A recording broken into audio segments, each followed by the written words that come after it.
The Etsy webpage promotes a digital download of EMDR, eye movement desensitization and reprocessing therapy scripts, prompts, and worksheets.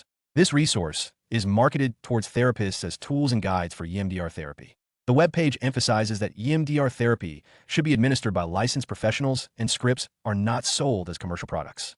It highlights the printable format and various uses of the materials, while also stating that the product is for personal use only, without permission to edit or resell. Customer reviews for the Etsy shop, the Printable Plus, generally praise the quality and usability of other therapy-related resources sold by the same vendor.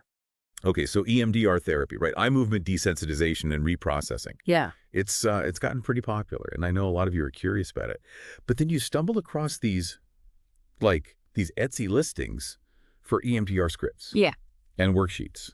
And you start to wonder, wait a minute, are therapists just reading from a playbook here? So that's what we're going to deep dive into today with the help of our expert.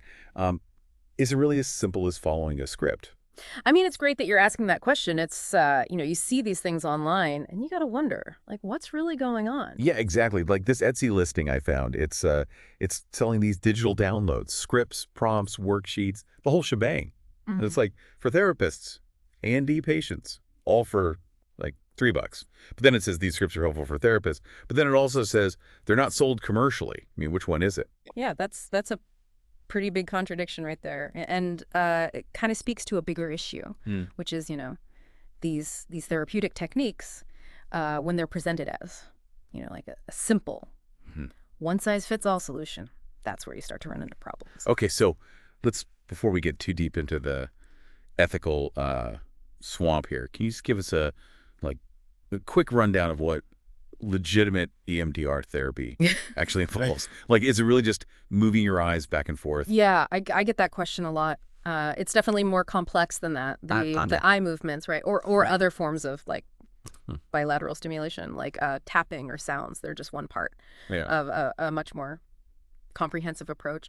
So the idea with EMDR is, when we experience trauma, these memories can kind of get stuck in our brains, and that can prevent natural processing and healing from happening. So it's like the brain's filing system has a glitch, and these traumatic memories are like corrupted files. Yeah, that's a great analogy.